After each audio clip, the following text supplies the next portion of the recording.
आपका IMP classes के online platform पर आपका स्वागत है। आज हम साइंस की क्लास में सबसे पहले फोटोसिंथेसिस प्रकाश संश्लेषण के बारे में पढ़ेंगे। तो आज हमारा टॉपिक रहेगा प्रकाश संश्लेषण।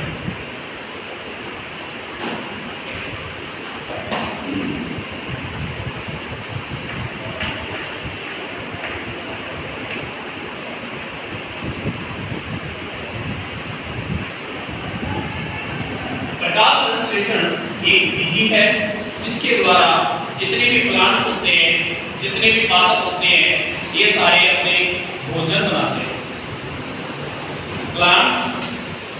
और यदि हम कहें तो प्लांट एक स्वयंपोषी है, यानी ये अपना भोजन स्वयं बनाते हैं। उसी प्रकार शैवाल भी है जो कि स्वयंपोषी होते हैं, ये भी प्रकाश संश्लेषण यानी फोटोसिंथेसिस के द्वारा अपना भोजन का निर्माण करते हैं।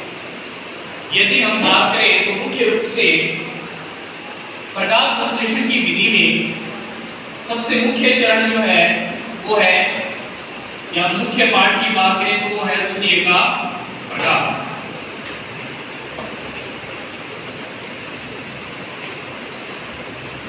सेकंड जल, थर्ड कार्बन डाइऑक्साइड,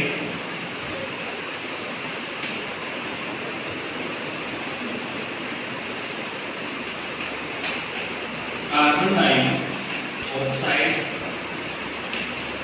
मुख्य रूप से सूर्य का प्रकाश जो कि सूर्य से मिल जाता है, जल जो कि पौधा जो है मिट्टी से ग्रहण कर लेता है, और थर्ड है कार्बन डाइऑक्साइड जो कि वायुमंडल में पौधा ग्रहण कर लेता है। यदि ये सारे पौधे को मिल जाते हैं तो पौधा प्रकाश संश्लेषण यानी फोटोसिंथेसिस के द्वारा अपना भोजन बना लेता है। इसमें यदि हम बात करें तो एक फोर्थ भी इसमें शामिल कर सकते हैं। फोर्थ में यदि हम बात करें तो नाइट्रोजन।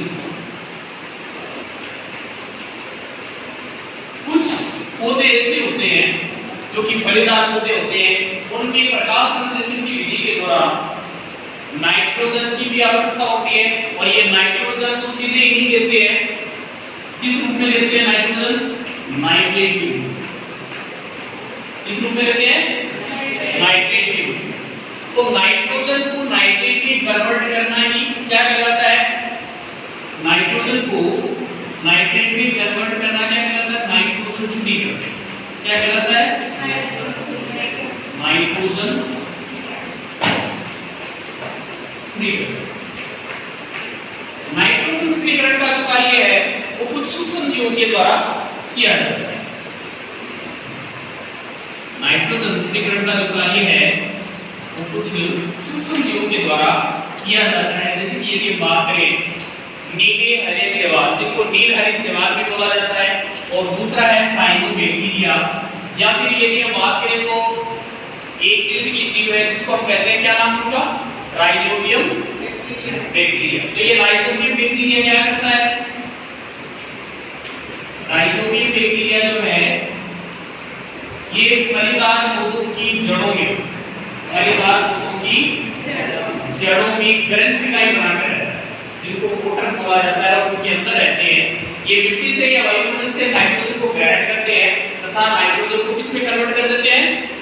नाइट्रेट में कन्वर्ट कर देते हैं, और यही प्रक्रिया क्या कहलाती है?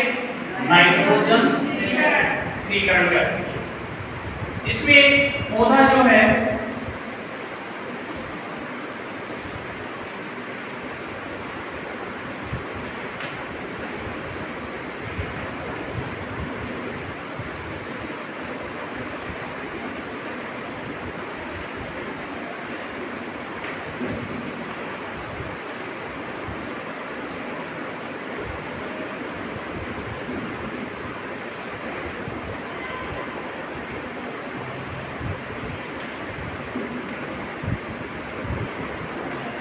पौधे का मूल भाग है जिसको जड़ बोला जाता है। इसके बाद बात करें तो ये पौधे का तना वाला भाग है जिसको स्टिक बोला जाता है। ये है लीफ और ऊपर है फ्लावर। मुख्य रूप से ये प्लांट जो है प्रकाश संश्लेषण की विधि द्वारा जो अपना भोजन बनाता है, तो ये सारे सूर्य का प्रकाश है तो ये पौधे के कौन से भाग के द्वारा पौधे के अंदर जाते हैं? कौन से भाग के द्वारा अंदर जाते हैं? पत्ती के द्वारा। किसके द्वारा? पत्ती के द्वारा, लीफ के द्वारा जो है सूर्य का प्रकाश अंदर जाता है। पत्तियों के कौन से भाग के द्वारा अंदर जाता है? जिसको हम क्या कहते हैं? छिद्र। और इन छिद्रों को क्या बोला जाता है? रंध्र कहा जाता है। और इन्हीं रंध्र के द्वारा सूर्य का प्रकाश जो है पत्तियों के अंदर प्रवेश करता है। मिट्टी से जड़ों के द्वारा तने की सहायता से होते हुए पत्तियों में क्या पहुंचता है? पानी पहुंच जाता है। सूर्य का प्रकाश इन्हीं रंध्र के द्वारा पत्तियों में सीधा प्रवेश कर जाता है। और तीसरी की यदि बात करें तो कार्बन डाइऑक्साइड ये वायुमंडल में है, तो वायुमंडल से सीधे ही इन्हीं होल के द्वारा, इन्हीं रंध्रों के द्वारा पत्तियों में प्रवेश करती है। यदि इनमें से सूर्य का प्रकाश न हो, जल न हो, कार्बन डाइऑक्साइड न हो, तो शायद प्लांट जो है अपना भोजन नहीं बना पाते और प्रकाश संश्लेषण की प्रक्रिया संपन्न भी नहीं होती। जब ये सारे पत्तियों के अंदर प्रवेश कर जाते हैं तो पौधा जो अपना भोजन बना लेता है।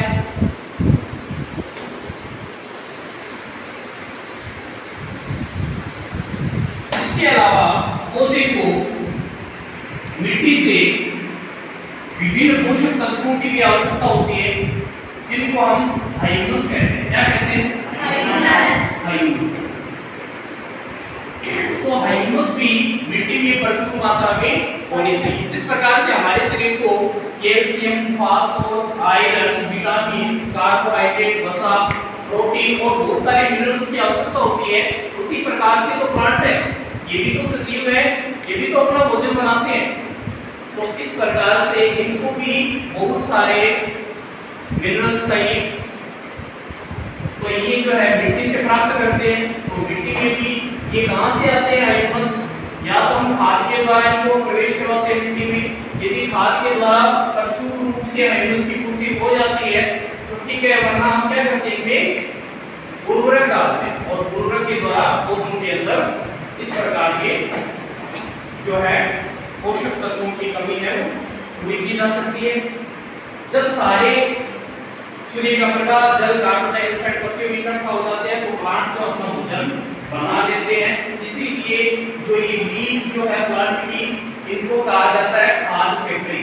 खाद फैक्ट्री मतलब भोजन बनाने वाली फैक्ट्री। तो ये संपूर्ण प्रक्रिया जो है पत्तियों के अंदर होती है।